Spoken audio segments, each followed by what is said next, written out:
வணக்கம். நான் முருகன். உதயநிதி ஸ்டாலின் அவர்களுடைய பிறந்த நாளில் திராவிட முன்னேற்ற கழகத்தை தமிழக வெற்றி கழகம் வச்சு செஞ்சுருக்காங்க. எப்படி அப்படிங்கிறத சுருக்கமாக பார்க்கலாம். வீடியோக்கு சப்ஸ்கிரைப் பண்ணி சேனலுடைய வளர்ச்சிக்கு உதவுங்க. கூட பெல் பட்டன் ஆன் பண்ணுவீங்க. அப்போ தான் சேனலில் போகிற வீடியோ உங்களுக்கு நோட்டிஃபிகேஷன் கிடைக்கும். சரி, இப்போ வீடியோக்குள்ளார போகலாம். உதயநிதி ஸ்டாலின் அவர்களுடைய பிறந்த நாள் நவம்பர் 27 கொண்டாடப்பட்டார். அந்த பிறந்த நாள் அன்று அவருடைய பிறந்த நாளை மிகப்பெரிய அளவில் தமிழகம் முழுக்க பேசப்படணும் அப்படிங்கிறது 2 மாதங்களுக்கு முன்பாகவே திராவிட முன்னேற்ற கழகத்தால் திட்டமிட்டது. ஆனால் 15 நாட்களுக்கு முன்பாக அண்ணா திராவிட முன்னேற்ற கழகத்தில் இருந்து வெளியேறிய செங்கோட்டையனை வச்சு உதயநிதி ஸ்டாலினுடைய பிறந்த நாளினுடைய ஒரு பரபரப்பை மங்க செஞ்சிருக்காங்க தமிழக வெற்றி கழகம். அந்த வகையில் தமிழக வெற்றி கழகம் மிகப்பெரிய அரசியலை ஒரு நாளில் செஞ்சு முடிச்சிருக்காங்க. இதுதான் அவர்கள் செய்த முதல் அரசியல் வெற்றிகரமான நிலைப்பாடுன்னு எடுத்துக்கலாம். அந்த வகையில் திராவிட முன்னேற்ற கழகத்தை வச்சு செஞ்சுருக்காங்க தமிழக வெற்றி கழகம். இந்த உதயநிதி ஸ்டாலின் அவர்களுடைய பிறந்தநாள் அப்படிங்கிறது ஒவ்வொரு மாவட்டந்தோறும் ஃப்ளக்ஸ் வச்சு ஆயிரக்கணக்கான ஃப்ளக்ஸ் வச்சு கோடிக்கணக்கான ரூபாய் செலவு பண்ணி உதயநிதி ஸ்டாலின் அவர்கள் கருணாநிதியினுடைய நினைவிடத்திலையும் பெரியாருடைய நினைவிடத்திலையும் அண்ணாவுடைய நினைவிடத்திலையும் சென்று அஞ்சலி செலுத்துவதெல்லாம் மிக சிறிய அளவிலே சேட்டலைட் ஊடகங்கள் பேசப்பட்டது. டிஜிட்டல் ஊடகங்களையும் போட்டு காட்டினாங்க. ஆனால் தமிழக வெற்றி கழகத்தில் அண்ணா திராவிட முன்னேற்ற கழகத்தினுடைய மூத்த தலைவர் செங்கோட்டையன் இணைந்தது தான் மிகப்பெரிய அளவில் பேசப்பட்டிருக்கிறது. அந்த வகையில் அரசியல் செய்து மிகப்பெரிய வெற்றி செய்திருக்கிறார்கள் முதல் முறையாக தமிழக வெற்றி கழகம். அடுத்ததாக பிறந்த நாள் ஒரு பேசும் பொருளாக பெரிய அளவில் கிடையாது.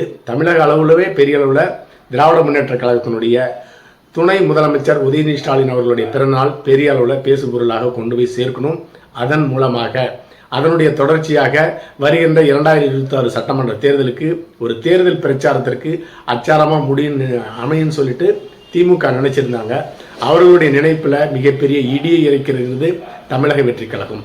அதாவது அந்த பிறந்த நாளை மிகப்பெரிய அளவில் பேசு பொருளாக இல்லாமல் அதே நாளில் ஒரு மிகப்பெரிய சம்பவம் செஞ்சு அந்த பிறந்த நாளை மங்கடிக்க செய்யணும் அப்படிங்கிறதுல அரசியல் செய்து வெற்றி பெற்றிருக்கிறார்கள். அதனால தான் உதயநிதி ஸ்டாலின் அவருடைய பிறந்த நாள் அன்றே செங்கோட்டையனை தமிழக வெற்றி கழகத்தில் இணைத்து மிகப்பெரிய அளவில் தமிழகம் முழுக்க பேசப்பட்டிருக்கிறார்கள். அடுத்ததாக செங்கோட்டையன் அவர்கள் தமிழக வெற்றி கழகத்தில் இணைந்தது தமிழக வெற்றி கழகத்துக்கு பலமா பலவீனமானு கேட்டிங்கன்னா மிகப்பெரிய பலம் அப்படின்னு சொல்லணும். ஏன்னு கேட்டிங்கன்னா தமிழக வெற்றி கழகத்தில் மூத்த அரசியல் தலைவர்கள், அனுபவம் வாய்ந்த அரசியல் தலைவர்கள் இதுவரை ஒருவர் கூட சேரவில்லை. முதலாக தமிழக வெற்றி கழகத்தில் அண்ணா திராவிட முன்னேற்ற கழகத்தில் இருந்து வெளியேறிய செங்கோட்டையன் அவர்கள் இணைந்திருக்கின்றார். அவருடைய இணைப்பு மிக பெரிய விழாவாக கொண்டாடப்பட்டது தமிழக வெற்றி கழகத்தால். அந்த அளவில் தமிழக வெற்றி கழகத்திற்கு ஒரு அரசியல் ஆலோசகராக மிகப்பெரிய அளவில் ஜொலிக்கப் போகிறார் செங்கோட்டையன் அவர்கள். அதனால் தமிழக வெற்றி கழகத்தினுடைய தொண்டர்கள் எல்லாமே மிகுந்த கொண்டாட்டத்தில் இருக்காங்க. அதனால் செங்கோட்டையன் தமிழக வெற்றி கழகத்தில் இணைந்தது பலம்தான் என்று எடுத்துக்கொள்ள வேண்டும். அடுத்ததாக சேட்டலைட் ஊடகங்கள். எப்பவுமே திராவிட முன்னேற்ற கழகத்தினுடைய பணத்தை வாங்கி கொண்டு அவர்களுடைய செய்தி என்ன போட சொல்கிறாங்களோ அது மட்டும்தான் சேட்டலைட் ஊடகங்களும் பிரிண்ட் ஊடகங்களும் வழக்கமாக போட்டுட்ருப்பாங்க. முதல் முறையாக தமிழக வெற்றி கழகத்தில் செங்கோட்டையன் இணைந்தது, அதுவும் உதயநிதி ஸ்டாலின் அவர்கள் பிறந்தநாள் அன்று இணைந்ததை பிறந்தநாள் விழாவை பெரிய அளவில் போடாமல் செங்கோட்டையன் இணைந்தது தான் மிகப்பெரிய அளவில் போடப்பட்டது. ஏன்னு கேட்டிங்கன்னா விஜயினுடைய இந்த விழாவை சேட்டலைட் ஊடகங்களாலும் பிரிண்ட் ஊடகங்களாலும் மறைக்க முடியவில்லை. அதனால தான் திராவிட முன்னேற்ற கழகத்தை பணத்தை வாங்கிட்டு தமிழக வெற்றி கழகத்தினுடைய செய்தியும் சேர்த்து பிரிண்ட் பண்ணியிருக்காங்க. அடுத்ததாக அண்ணா திராவிட முன்னேற்ற கழகத்தினுடைய தொண்டர்கள் மிகப்பெரிய கொண்டாட்டத்தில் இருக்காங்க. ஏன்னு கேட்டிங்கன்னா அண்ணா திராவிட முன்னேற்ற கழகத்திலிருந்து ஒரு தேவையில்லாத ஆணி பிடுங்கி எழியப்பட்டிருக்கிறது. அந்த ஆணி தான் செங்கோட்டையன் அவர்கள். கட்சிக்குள்ளாரையே இருந்துக்கிட்டு கட்சியினுடைய தலைமைக்கு எதிராக பேசி குழப்பத்தை உண்டு பண்ணிக்கிட்டு இருந்தவர் தான் செங்கோட்டையன் அவர்கள். இப்பொழுது கட்சியிலிருந்து தூக்கி வீசப்பட்டிருக்கின்றார். தலைமைக்கு எதிராக பேசுவது, கட்சியில் இருந்து கொண்டே ஓபிஎஸ்க்கு ஆதரவான நிலைப்பாடை எடுப்பது, திராவிட முன்னேற்ற பரம எதிரியான அண்ணா திராவிட முன்னேற்ற கழகத்தினுடைய பரம எதிரியான திராவிட முன்னேற்ற கழகத்தினுடைய தலைவரை சந்தித்து பேசுவது, இப்படி ஒட்டுமொத்தமாக திராவிட முன்னேற்ற கழகத்துக்கு ஆதரவாக செயல்பட்டு கொண்டு அண்ணா திராவிட முன்னேற்ற கழகத்தினுடைய கட்சியிலே இருந்து கொண்டு உட்கட்சி குழப்பத்தை ஏற்படுத்தியவர் தான் செங்கோட்டையன் அவர்கள். அவர் வெளியேறி தமிழக வெற்றி கழகத்தில் சேர்ந்தது அண்ணா திராவிட முன்னேற்ற கழகத்தினுடைய தொண்டர்களுக்கு ஒரு கொண்டாட்டத்தை கொடுத்திருக்கிறது. இப்படி செங்கோட்டையன் தமிழக வெற்றி கழகத்தில் சேர்ந்தது திராவிட முன்னேற்ற கழகத்திற்கு மிகப்பெரிய வருத்தம். ஏன்னு கேட்டிங்கன்னா, திராவிட முன்னேற்ற கழகத்தினுடைய பரம எதிரி அல்லது உதயநிதி ஸ்டாலின் அவர்களுடைய பரம எதிரியாக தற்பொழுது அவர்கள் நினைப்பது விஜயனுடைய கட்சியில செங்கோட்டையன் அவர்கள் சேர்ந்தது திராவிட முன்னேற்ற கழகத்திற்கு மிகப்பெரிய வருத்தத்தை கொடுத்திருக்கிறது. ஏன்னு கேட்டிங்கன்னா, அந்த கட்சியில் சேரும் ஒவ்வொரு ஓட்டும் திராவிட முன்னேற்ற கழகத்திற்கு எதிரான ஓட்டு. அதனால செங்கோட்டையன் தமிழக வெற்றி கழகத்தை சேர்ந்ததை திமுக விரும்பவில்லை.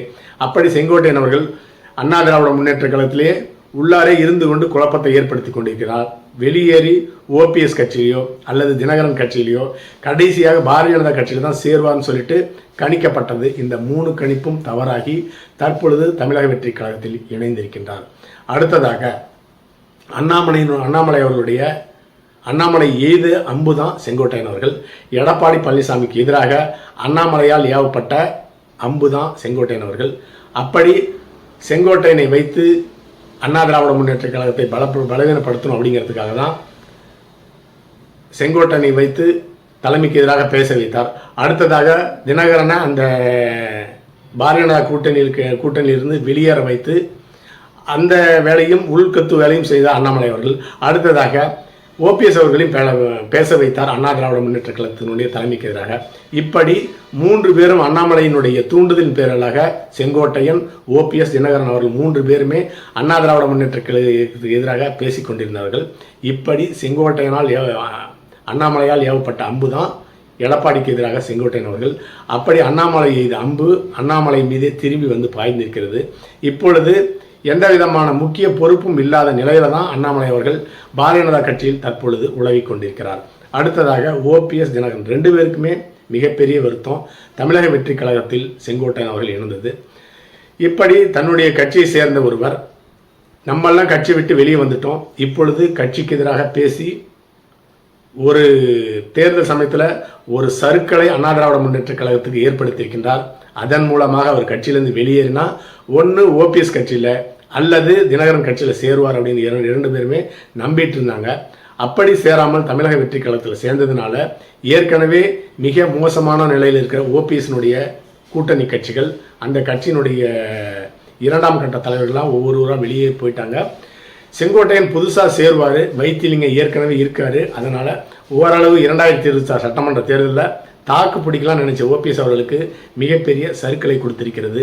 அதை போலவே தினகரன் அவர்கள் அண்ணாமலையினுடைய தூண்டுதலின் பேரில் அண்ணா திராவிட முன்னேற்ற கழகத்துக்கு எதிராக பேசிக்கொண்டிருந்தார். அப்படி தினகரன் அவர்கள் கட்சியில் செங்கோட்டையன் அவர்கள் சேர்ந்திருந்தால் கண்டிப்பாக தினகரன் அவர்களுக்கு ஒரு பலம் சேர்ந்திருக்கும்.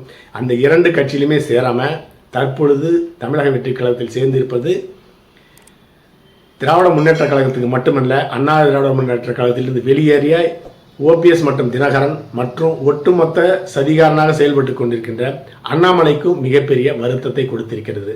ஒட்டுமொத்தமாக திராவிட முன்னேற்ற கழகத்தை வெற்றி செஞ்சிருக்காங்க உதயநிதி ஸ்டாலின் அவர்களுடைய பிறந்த நாள் அன்று தமிழக வெற்றி கழகத்தினர். அடுத்த பதிவில் சந்திக்கலாம். நன்றி.